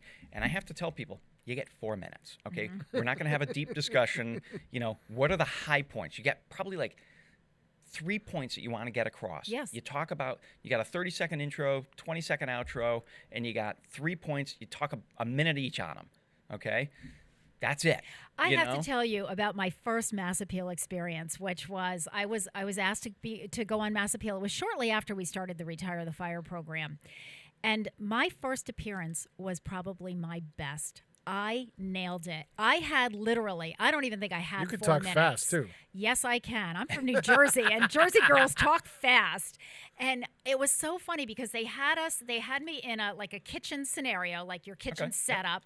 And I think at that time, I think it was Seth who interviewed me. And kind of, asked a couple of questions about, just kitchen fire safety. And it was just that we were just coming off of this big campaign. And you actually helped me to start the whole Retire the Fire campaign. Yep. And I had all of this knowledge, and I talked so fast, and I got everything in. That's nice. And Steph, be quiet over there. He asked me like 1 or 2 questions. That was it. But he let me go because it was, I did the whole thing. And I remember sending that to my brother, who's been involved in community theater forever. And so Dave is quite the critic, you're not going to... He sent me an email back and said, that was unbelievable. He said, because you did it without a note. He said, you never missed a beat. There was no there were no pauses. You jumped from one thing to the other. You were concise, but I didn't talk so fast that, nobody could understand what I was saying. And when I looked at the replay of that, I was like, wow, I really nailed that. But I remember the second time I was on, I went with Tom Keenan, and I remember saying to him. Keenan or Humphreys? No, Tom Keenan, who wanted to do it. And I said to him, you don't have any time to kind of get into it. You just have to, right out of the gate, know what your message is. And get to the point. Yeah. And afterwards, he kind of said to me, "Oh, I didn't really talk about what I wanted to talk about." I said, "I told you, you don't have talking about your golf game, the weather. There's no time for chit chat." So that's right into it. That's really one of the hardest things. And again, our regular guests get it. Yeah. But when you have a new guest coming on, is getting them to understand it's over before you know it. Yep. So make sure you've got your talking points. it's okay to refer to notes. That's fine. Sure. I do it sometimes. Sure. But yeah, get to it. And Patrick, have you had guests that were just? I never really thought about this because it doesn't apply to me. But have you ever had a guest that was excited about doing it and then just got so nervous and kind of froze when the camera started? no, thank God. Okay. And if any future guests out there, don't pull that one on me. But no, I mean, that would be I hard. thought about doing it when I did the satellite interview with him there down you from go. the Right, control right. room. So, but I have had guests who have, and I had just the other day. I interviewed Lauren Figge. She is the supervisor of science, technology, engineering for Westfield School. She was great. And that segment will air, I think, Monday because next week is STEM Week. She said to me, I was so nervous. I couldn't tell. Lauren's I had nervous no when idea. she does the superintendent's show. Right. But this, again, it's different. People have this, it's 22 News, Yes. but it's no different than this. Yeah. People ask me, how nervous do I get? And I go, I don't get, well, all the people watching you. I go, no, there's like cameras. I don't even know Well, which now one. there's that one's got a really- light. No, that right. one's got a light. Yeah. I'm talking to you. I don't really know what's going on over there. But I get those people all the time. Oh my God, I'm so nervous. I'm so nervous. And I'll be talking to them before we do the segment. I go, what we just did? That's what we're going to do. That's all it is. Yeah. Really? I go, yeah, that's Yeah. it. Oh, so Well, I think what's hard is because I know I've had people come in here that are nervous, but we have time. I've got them for 45 minutes or an hour, and so I said we're always going to start with a little bit about your background. You don't really have to think about that. Nope. Where did you grow up? Where did you go to school? How did you get the job that you got? So by the time we get into the topic at hand, they're kind of comfortable. And I said, and I always say it's like we're at a cocktail party and somebody says, well, what do you do? Right. Oh, well, I run the this. senior center. So do you have 5 days? And I'll tell you what I do. Okay, I have to ask you this because we are getting close to our time up here, but you're not going to pull a Barbara Walters No, on. but You were a tree. No. How has your new celebrity status impacted your professional and personal life? I mean, we joke around about it, but the fact of the matter is you are in our living rooms now every day. If not watching the show, if you're watching primetime TV at night, we're watching the promos for Mass Appeal. I mean, there must be people on the street who say, oh my gosh, that's the guy from Mass Appeal. Are you getting that? No. No. Really? The one Well, of course thing, you're not out right now because of COVID. That's exactly right. But There I it will share a is. story with you. I'm at the tavern back in February or March before everything shut down. I'm sitting with my good friend Mark. We're at the bar, and in walks, and I will get to this gentleman's name momentarily. Okay. In walks a gentleman we all know. I'm at the tavern. Everybody knows the tavern, right? All of a sudden, he sits down, I wave, and he goes, loud enough for everyone to hear, hey, that guy's a celebrity. He's a TV star. And I'm like, oh. And now everybody's looking my way, right? And Pat Kennedy comes walking around and shakes my hand with this big grin on his face. I'm like, Pat, you're killing me. He goes, oh, I had to do it. But Yeah, you know what? It's so funny because after I asked the question, I'm thinking, well, you just said before, I go to work, I go home, I get gas in my car, I go to work. Yeah, so you're not really out knock and on wood, about. I don't really. Well, plus when, it's funny now, it's with people, like I go to Big Y, but between masks and if you're wearing sunglasses, between the mask and the sunglasses, is that your nose? Earlier this summer, I did go to the grocery store to stop and pick something up, and I had my hat on, I had my cheater glasses on, and I had my mask over. And this woman comes up to me, she's like, "You're Pat Barry. You're a celebrity." Right? And I'm sitting there and I'm going, oh my God, how do I don't know this person, right? How do I, and then she starts to smile and I recognize her because again, you got mask and whatever. Girl I went to 12 years of St. Mary's with. Oh. I hadn't seen her in years. So all of a sudden she just starts laughing and I recognize the laugh instantly. But I haven't had that. I will But you say. will. Yeah, I You probably will eventually. I mean, once COVID is, Yeah. once we're not wearing masks and once people are out and about more and But so forth. as you can expect, I'm milking this whole position with my family. Like I'll come home at night, and Mimi works out of the house. She works 12 hours a day. I mean, she works so much, and I'll come home at night and I'll be like, "Where's my dinner?" A TV star needs to be properly fed. All right, my kids will come home, and Courtney will come home from college with a friend or whatever, and she'll introduce me, and I'll go, "You didn't tell them I'm a TV star? Do you know who I am? Do you know? Oh yeah, I love that. I would You be know who like I am? you. Of course, you know who I am. Yeah, I mean, exactly. you recognize me, right? This is what your family says. Exactly. So I'll start signing autographs. But, So that's family status. But you know what? You will. Yeah. I mean, I think that comes with the terror. I mean, if I saw Alana on the street, I'd be like, oh my gosh, look who it is. so very, very quick story. I know we're running No, that's out of okay. time. That's okay. The one thing I have to share is, so my entire 30 years of professional work, right? I've always suit and tie guy, very professional, and I'm going to use the word conservative, not in a political standpoint, No, I but just a understand. very Yep. conservative, dresser, whatever. Doing this job, I've had to kind of get out of that shell, kind of let the real Patrick Berry out, because I love you and I when we're together. We're having fun today. Yep. That's not my professional aura. Right, my right. professional look. My co-host Alana she has been wonderful in pulling that out of me. So before we go on the air in the morning, she'll, we'll do some singing. She just kind of gets me out of that shell. So 9 months plus into this, I'm more comfortable. I'm still, it's 30 years of being in a specific, Yes. mode of I'm in a business. I'm at work. You should act like that. Right. I'm dressed. My shirt's not tucked in. Yeah, It's just it's a different world. So I have to give credit, kudos a lot to my co-host Alana. And how long has Alana been doing the show? A year and a half, maybe. Yeah, she's not much longer than you. Yeah, she started maybe less than a year before I started. Yep. You know what? Just one final thing that I want to comment on. I don't know if you would, but I know when the first time I did Mass Appeal, the two co-hosts, male and female, I have no idea how old they were, but certainly much younger than I was. And you and Alana, I would say, are more seasoned than. Is that? Why do you think that is? Or again, was it deliberate on the part of the? I don't the know. TV station, or The gentleman I replaced, Danny New, he was young. I mean, that was his first job out of college, and then he left at age 25. So wow. Right, and I don't know how old Alana is. I honestly don't. Yeah. Because you can't ask those questions anymore without having, anyway. But I mean, she's not right out of college. Right, she's got 12-year-old twins. Yeah. And then me, I'll be 53 soon. So you just got more life experience, and you think of who your audience is. They are the older 50-plus person, seniors. I have to tell you, the first time when I was told I was going to be on Mass Appeal, and that was by the state fire marshal's office because they had done the arrangements.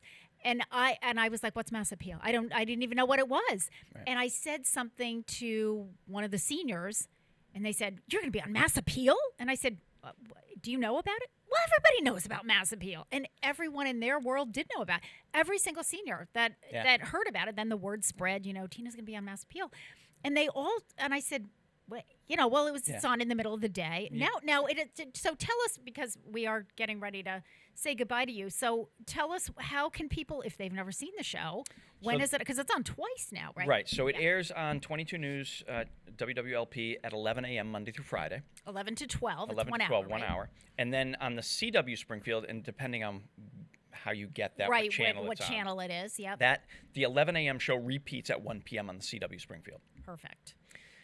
You can also go to WWLP.com and stream the show live. On the menu bar, you go to Mass Appeal, Watch Now. So Click on that. You can watch it on the computer. So you can watch it on the computer, your iPad, your phone, whichever. Yeah. Or later in the day, go to mymassappeal.com, and every segment we've done earlier in the day, the individual segment is a chunk. Right. So you can. So if you just want to watch Patrick Berry interviewing Natasha Wright from Bremen Chemical and her eating a stink bug, you can click on that. So that's some of my fun stuff. I'm going to run right back to my office and do that one.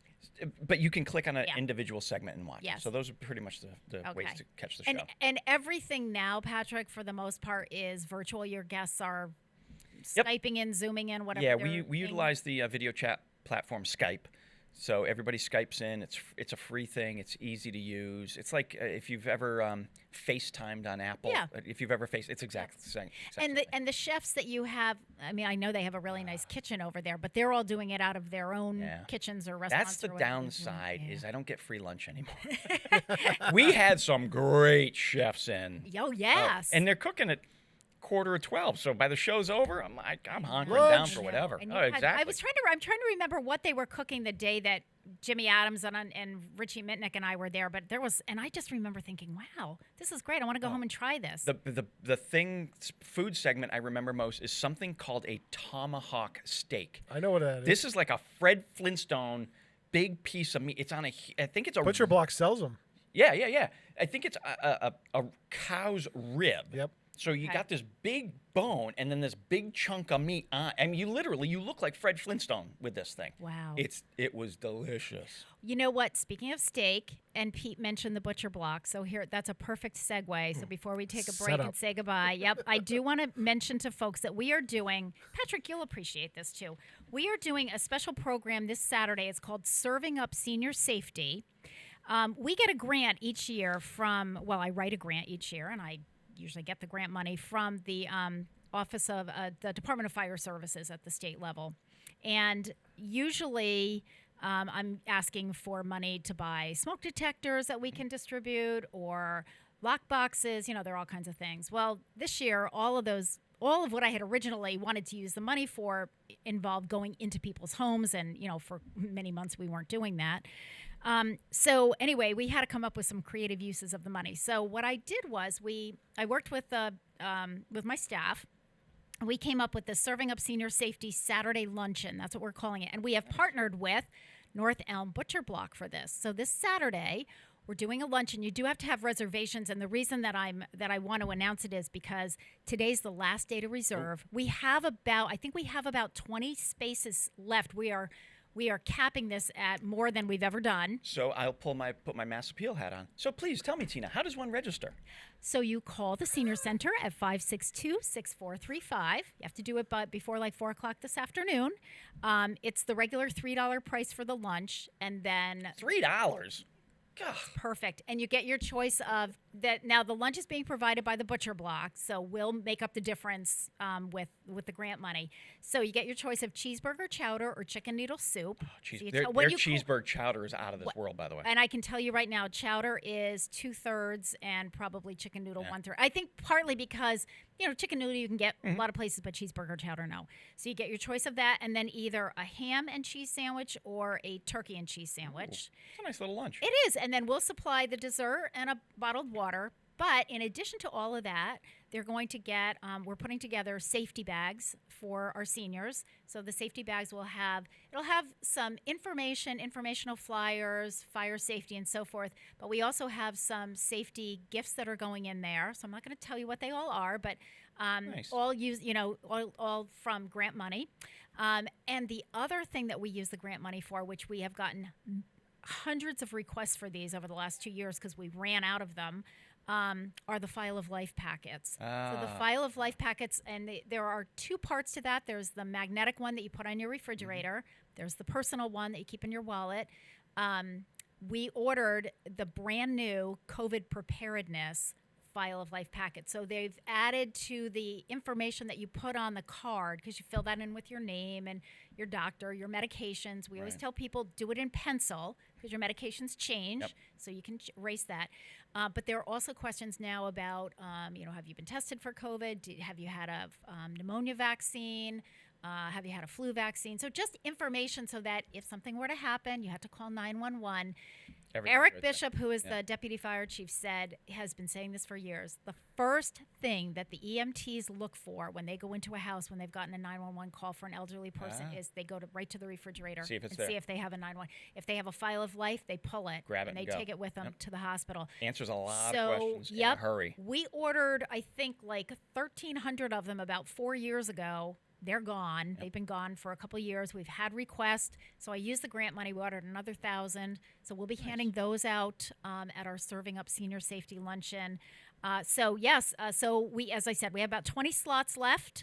We're capping this at 200, which is the most that we've done. Right. And it's on a Saturday. So we were hoping that we would maybe reach some people who perhaps haven't utilized our services or our programs before. And it's fall. Yesterday was a good example of cool, rainy, damp day. Who doesn't want a cheeseburger chowder on I know. day, I know. It's perfect. It's just perfect. So please. All right. It is 7:39. Of course, I'm way over schedule. Yes, Patrick. Am I out of here now? You are, unless you want to stay. No, I'll leave. But I do want to say one thing before. Thank you very much for having me, Pete. Tina, always fun being back on the show. I got to say to everybody, this Saturday, October 17th, is early in-person voting. Get out and vote. Oh, that's my next big thing. Yes. I had a woman who called me yesterday because she wanted to know where she told me where she usually votes in Westfield, and she wasn't sure if it was the same place or whatever. And I said to her, I'm not sure either at this point, because I said, I'll get the list from the clerk's office. However, I said, why don't you do early voting? You have 2 weeks to do it, including Saturday and Sunday. Exactly. So that is my next big thing. Thank you for bringing that up, because I have the schedule of early voting for Westfield. It's going to be over at City Hall, right in the basement. You're going to go in one door and out another. You have 2 weeks, including Saturdays and Sundays. So I think from Monday through Friday, it's like 9 to 5. And on the weekends, the hours are a little funky. Right. I'm printing that up. We're going to be distributing that over the next week or so in the lunch line. So that will be part of what we're also distributing Go on vote. Saturday. It is so important. I don't care who you're going to vote for, just vote. Just vote. And do it. I keep saying to the seniors, do it early because you've got 2 weeks to do it. I did early voting for the primary, Gary and Grace, and we did it separately. When Gary and Grace went, there was one other person. When I went, I was it. I went like at lunchtime on a Friday, walked in, did my thing, done. We're doing it again. Patrick Berry, thank you so much for being here. We will be Skyping or Zooming or something later on. Patrick's on our Friends of the Westfield Senior Center Board of Directors, and we have a meeting. But thank you so much. You bet. It's I got to go be a TV star now. Yes, exactly. Can we all have your autograph before you leave? All right, this next song, we haven't done this birthday yet, but it is the birthday of Justin Hayward, who is a member of the Moody Blues. So we're going to listen to Your Wildest Dreams. We'll be back.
Support for community radio on WSKB is provided by Betts Plumbing and Heating Supply Company, an independent, family-owned wholesaler serving Westfield for over 50 years, specializing in plumbing, heating, and industrial piping supplies.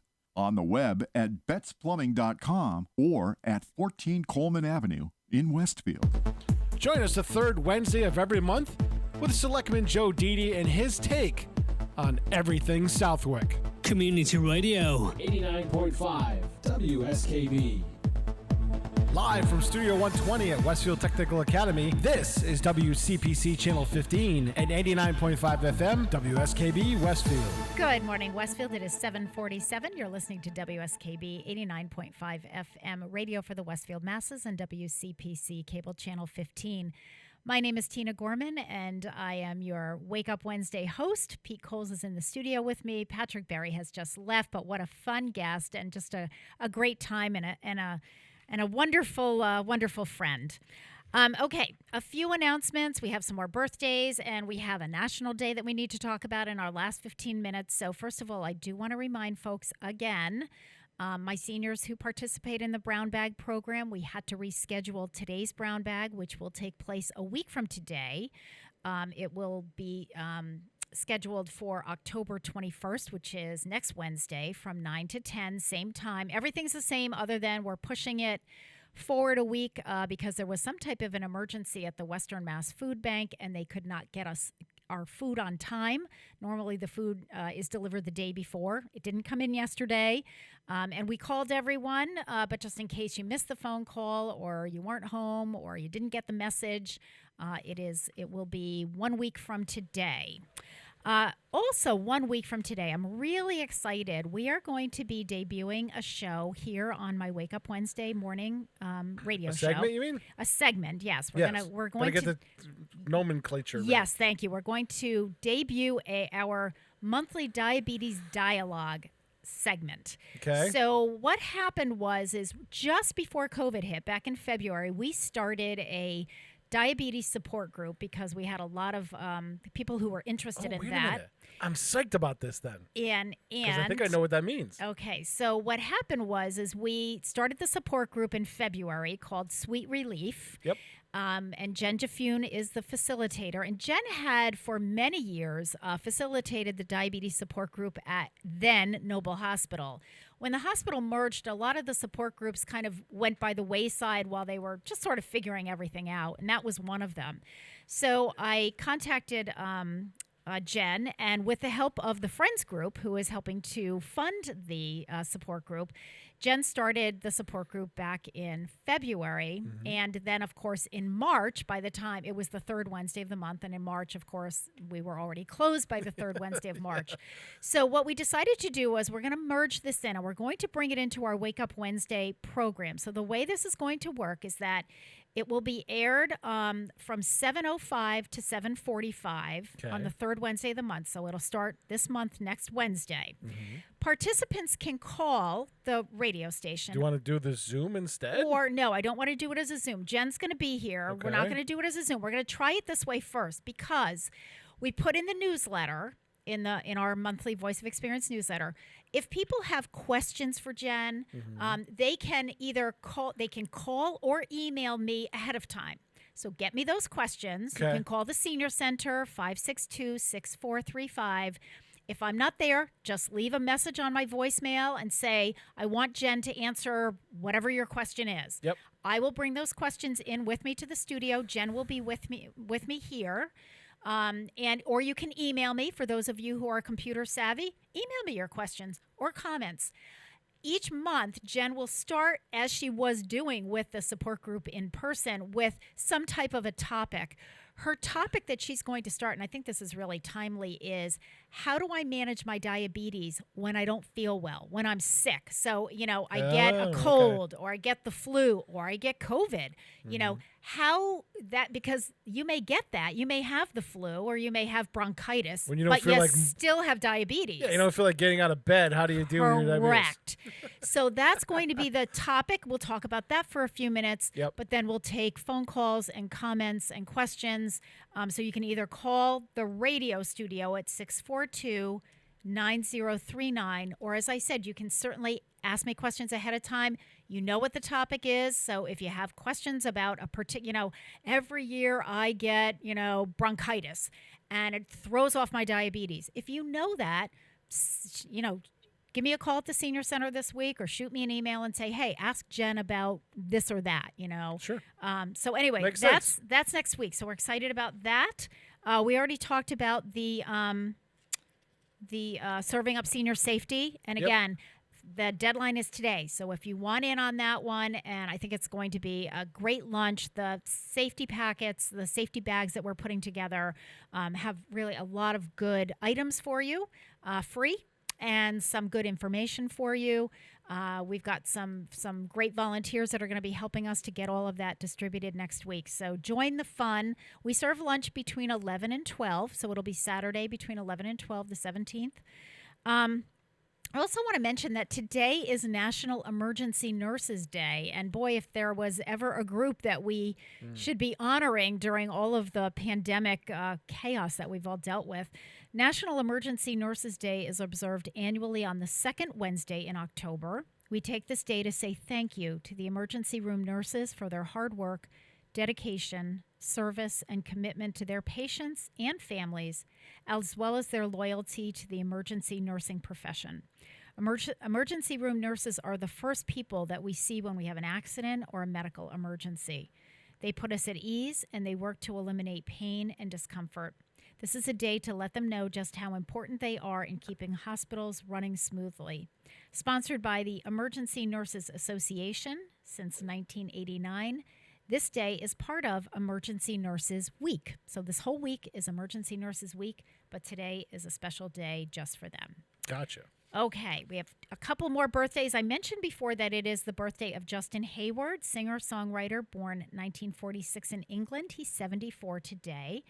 And again, he's best known as the lead singer and guitarist of the rock band The Moody Blues. So that was the song that we played just before the last break that we took. Hayward became the group's principal lead guitarist and vocalist over the 1967 to 74 period, and the most prolific songwriter and composer of several international hit singles for the band. Hayward wrote singles for the Moody Blues, including probably their most famous, Nights in White Satin, Tuesday Afternoon, Never Comes the Day, Blue World, and Your Wildest Dreams, which is a song that we heard. In all, writing 20 of the group's 27 post-1967 singles. In 2018, Hayward was inducted into the Rock and Roll Hall of Fame as a member of the Moody Blues.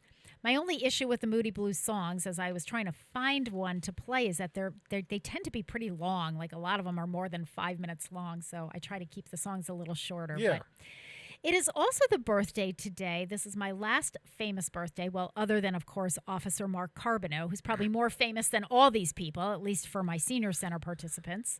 It is the birthday of attorney John Dean. He was born October 14th, 1938 in Akron, Ohio, and he's 82 years old today.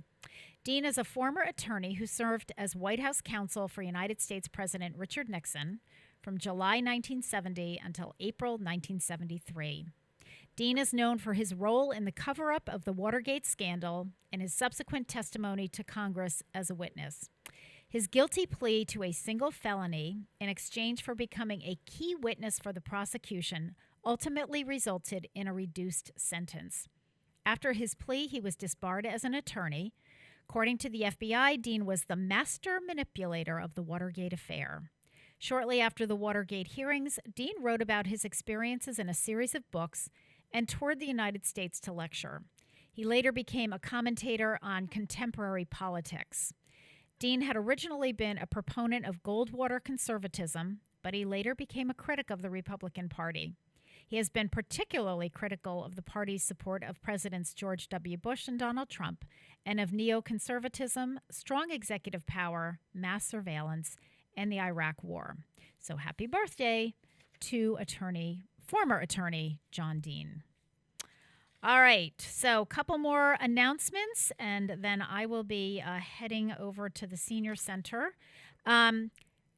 Next Tuesday, next Thursday, October 22nd. We mentioned before, this month is October is National Breast Cancer Awareness Month. So a week from Thursday, we will be celebrating that with our Think Pink Day. That'll be our drive-up lunch next Thursday. There's no advance registration for this one, folks, so you don't have to pre-register. But it'll be all about pink on that day, including the meal. We're serving a ham dinner and I'm trying to think of, and a strawberry fluff mousse for dessert. So the dinner will be pineapple glazed ham, scalloped potatoes, and again, the strawberry mousse for dessert. So no pre-registration, but do wear your pink. So we are celebrating those who have overcome the disease and honoring those who have lost their breast cancer battle. So that's coming up next Thursday. The following Thursday, which I will announce again for the next couple of weeks, but that will be October 29th. But just to kind of get ready for this one, Senator Vilas is hosting an American flag retirement event at the Senior Center. So that will be 11 to 1. So those of you who are coming through the lunch line on October 29th, if you have an American flag that needs to be retired because it's damaged or torn or just very faded, Senator Vilas will be collecting flags on that day. For those coming through the lunch line, you can bring it with you. For those who are not coming through the lunch line, he and his legislative aides will stay at the Senior Center for another hour. So they'll be there until 1 o'clock. So you can drive up and retire your flag. And if for some reason you missed that, you can always go to the Marine Corps League up on North Elm Street, the old fire station. Yep. And they take them year round, and they have a mailbox that you can put retired flags exactly. in. We thought this would be just a simple way for people to do it. Julie Barnes will also be with Senator Vilas on that day. So that'll be on October 29th. And the other thing that I want you to start preparing for is on not this Saturday, next Saturday. So that is October 24th. We are partnering with the Westfield Police Department to participate in the National Prescription Drug Take Back Day. So for those of you who have either over-the-counter, but especially prescription drugs that, you didn't finish the prescription, or, the doctor said, let's try this, and you tried it, but it didn't work, and you have extra pills, or you have pills because maybe your spouse passed away, and you've got pills from, 1982 that are still in your medicine cabinet, you need to gather those up, bring them over to the Senior Center, Saturday, October 24th, between 10 and 2 p.m., It'll be a drive-through. You don't even have to get out of your car. Chief Valier and members of the Westfield Police Department will be there. This is all part of a National Drug Take-Back Day, and it just coincided with the fact that Officer Carbonneau and I were trying to plan something like this for the seniors, because there is a med return at the police department, and you can return your medications anytime. But now with COVID, everything's locked. The police department is the door's locked, so you got to get let in and doorbelled in and all that stuff. So we thought this would just be a much easier way, because you don't even have to get out of your car. Put them in a shoebox or in a Ziploc bag or whatever. I would suggest, you don't have to do this. If you can, take the labels off with your name or the name of the person who had the prescription. If you can't do that, don't worry about it. Everything will be disposed of. So that's going to be, so we have 2 Saturday events at the Senior Center. This Saturday we have our Serving Up Senior Safety, and next Saturday we have the National Prescription Drug Take Back Day. So get prepared for all of that with your drugs, your flags that you want to retire. So I'm giving you some homework to do over the next couple of weeks. That is it. It is 8 o'clock. You're listening to WSKB 89.5 FM radio for the Westfield masses and WCPC cable channel 15. My name is Tina Gorman. I am signing off. We'll see you next Wednesday. Say